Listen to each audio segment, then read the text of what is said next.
से बधाई।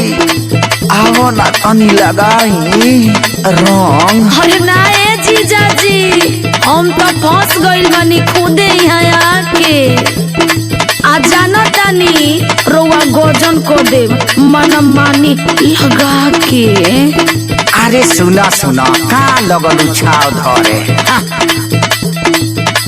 आहिल बारू जीजा गावे सुतारे से होली मारे। आहिल बारू जीजा गावे सुतारे से होली मारे। तनी करे नती जाती पर पराता ये जीजा जी, नसाता ये जीजा जी। पर पराता ये जीजा जी, नसाता ये जीजा जी। पर पराता ये जीजा जी, नसाता ये जीजा जी। आगे कोनो घरुआ मरीचा हो रंग हो लागेगा। अरे ना जी बड़ी भाई।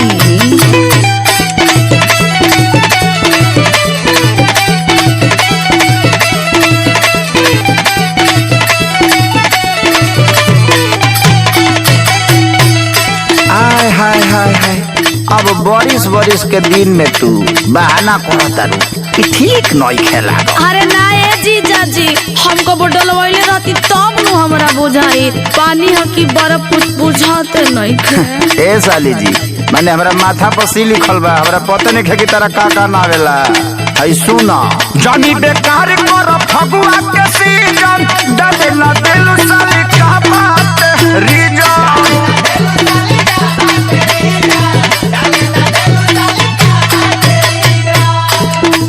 सूखल चीज पानी पानी को देबा, जानता नहीं जीजा हानि को देबा। सूखल चीज पानी पानी को देबा, जानता नहीं जीजा हानि को देबा। सूखल चीज पानी पानी को देबा, जानता नहीं जीजा हानि को देबा। झूठो बान्हो जानी फिर जाती छर छराता ये जीजा जी, न सहता ये जीजा जी।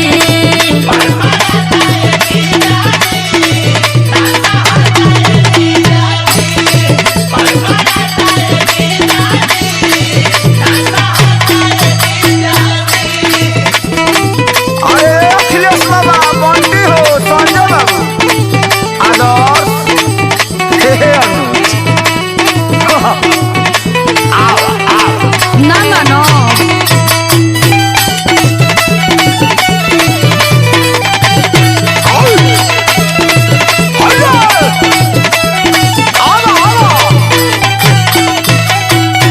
ए साली जी जी। मिलल बा सुतार तो भंग ना करो। अच्छा आ प्यार से लगवा लो, तंग ना करो। प्यारे जीजा जी के भाई आजन करिए अति। आए पर डालला के अधिकारो करे बा, जे होई हमर पति।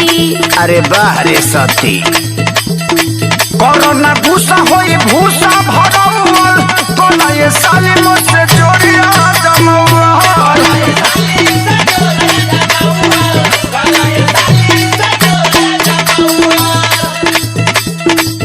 एक सारी रोटी नाप दे बहो, पिचकारी धके चाप दे बहो।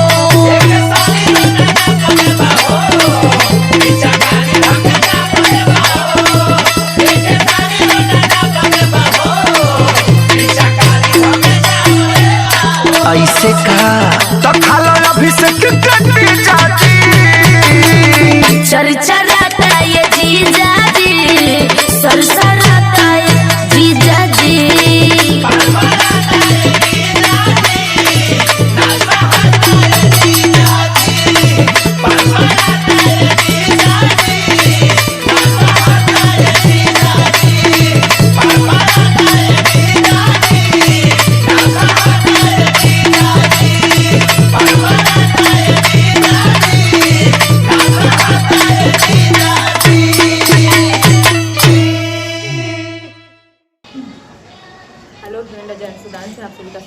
सब कैसे उम्मीद करते हैं बहुत ही अच्छे रही है। तो फ्रेंड मस्त अपना काम में व्यस्त रही है। तो फ्रेंड मैंने होली पे बहुत ही प्यारा सॉन्ग का वीडियो बनाया है सुपर से सॉन्ग पर, और आप सब मेरा वीडियो जरूर से जरूर देखिए। कैसा लगता है कैसे नहीं कमेंट में बताइएगा। प्यारा अच्छा लगे तो लाइक सब्सक्राइब कमेंट कर दीजिए प्यारा, और मेरा वीडियो लास्ट तक जरूर देखिए। आप सबसे निवेदन विनती है, कृपया है, आप सब जरूर हम पे कृपया बनाइए और मेरा वीडियो जरूर से जरूर देखिएगा। अच्छा लगे तो जरूर बताइएगा। तो फ्रेंड अभी मेरा पैर भी दुखने लगा, इतना तकलीफ भी वीडियो बनाए हैं। आप सब मेरा वीडियो जरूर से जरूर देखिएगा और आप सब अपना ख्याल रखिए। फिर मिलते हैं किसी नेक्स्ट वीडियो में, तब तक के लिए मेरे वीडियो में बने रहिएगा। बोलिए जय श्री राम, राधे राधे, हैप्पी होली एडवांस में आप सभी को।